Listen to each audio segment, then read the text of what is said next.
Morning. A woolly Mr. Litt comes to you on this Wednesday graduation morning for yet another installment of Change, Chapter 13.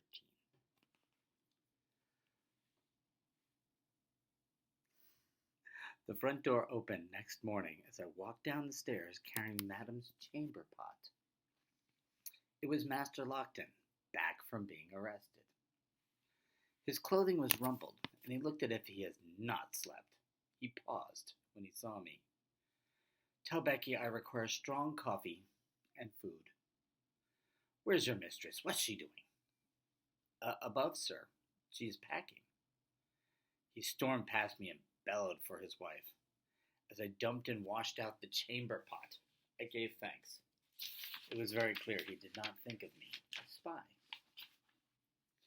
When I went back inside, there was a ruckus and much shouting from the second floor. I joined Ruth and Becky at the foot of the staircase, and we listened. Shh, said Ruth.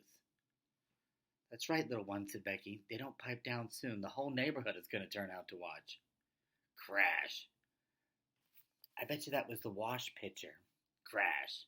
I bet you that was the basin. Do they often fight like this? I asked. Often enough, said Becky. She stopped as Madame cried out in pain. The master likes to be obeyed. He's not happy. She wants to head for Charleston. And she don't want to stay here. Lockton lowered his voice some, but he was still angry, and he was still scolding. Should we do something? I asked. Perhaps Lady Seymour could calm him down. It would fire him up even more. Best not to discuss anything like that. Ruth stuck her thumb in her mouth. Once the fighting had ended and the master had served his meal, I took a cool compress and a mug of cold ale up to Madame. She applied the compress to her swollen, split lip. He beat her. Domestic violence. And he scolded me for not scraping candle wax that had dripped on the floor.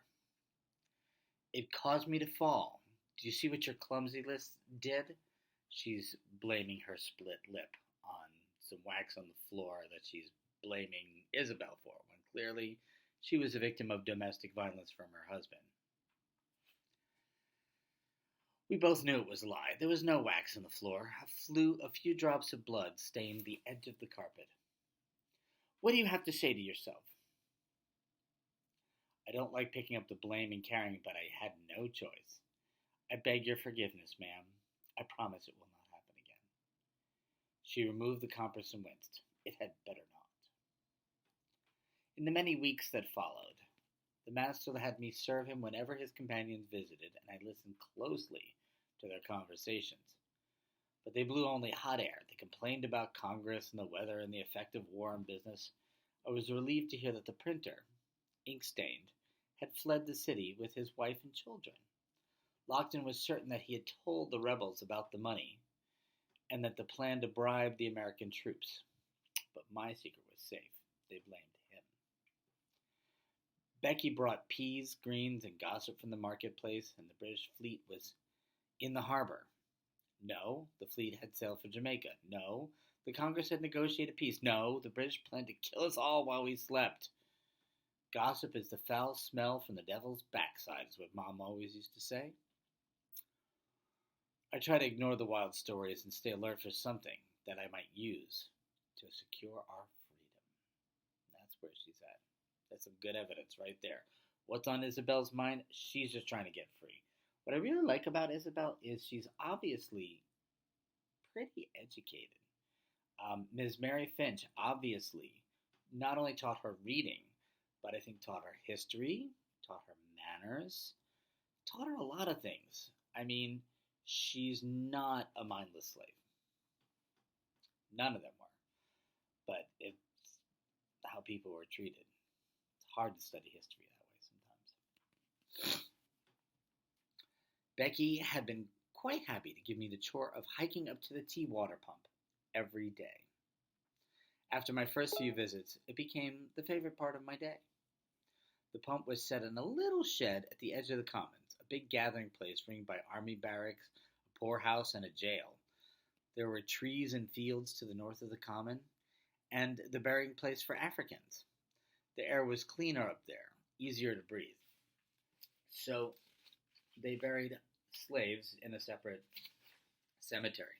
And the author is mentioning this here because it was actually found in New York when they were digging up a foundation for a building. They came across it, and they stopped the construction of the building to do all the archaeology. A week after Lockton returned home, Curzon stood with me in a line of servants waiting for water. I was desperate to ask him questions, but I had to wait until we were alone. When my turn came, I handed my buckets to the ancient slave who worked the pump handle, a man, old, stone-gray hair, and the skin color of the night sky. He carried a country mark on his face, 3 straight lines that had been cut into his right cheek when he became a man in Africa. Papa had a mark like looked close to it. It made me feel kin to the old man. I smiled and curtsied, polite whenever I saw him.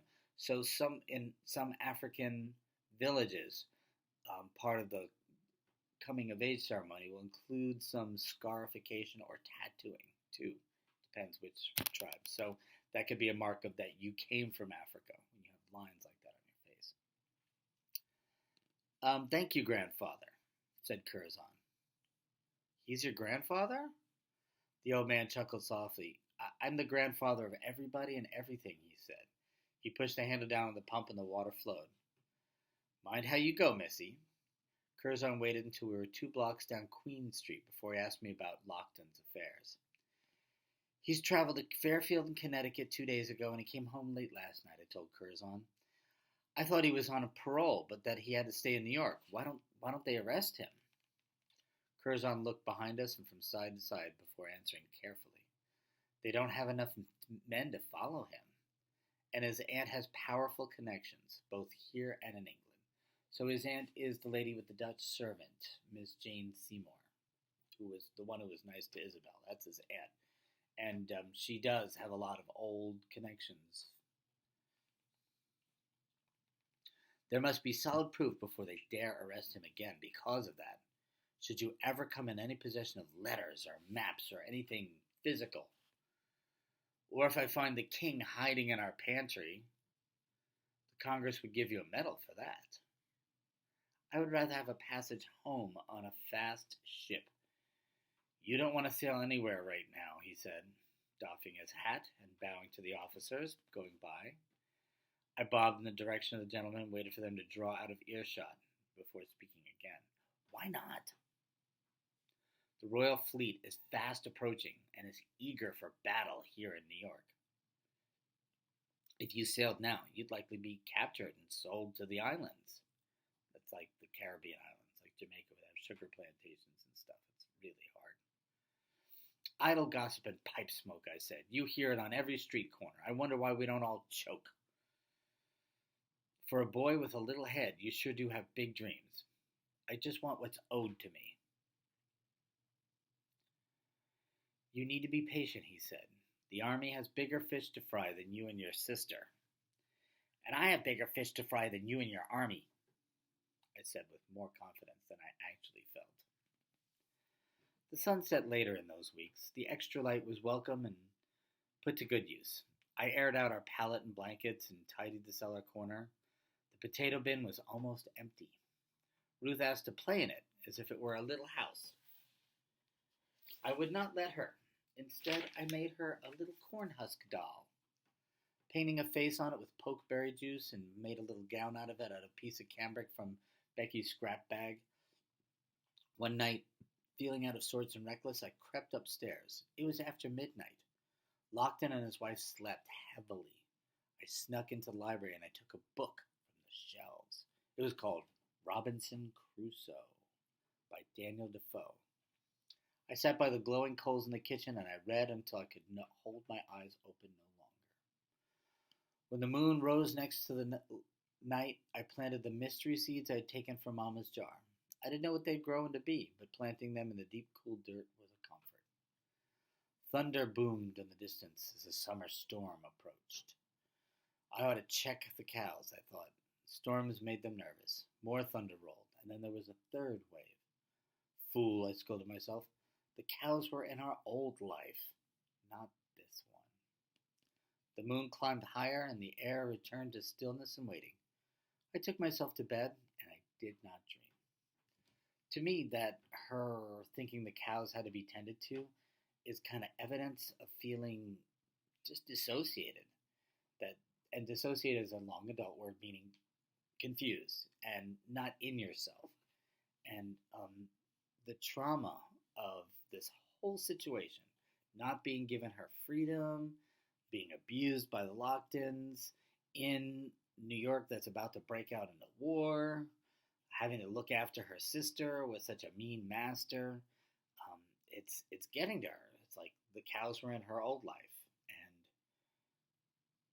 to me, that's evidence that she's kind of out of sorts. All right, that's the end of chapter 14, and things are going to start to heat up. Ooh, I knocked my computer.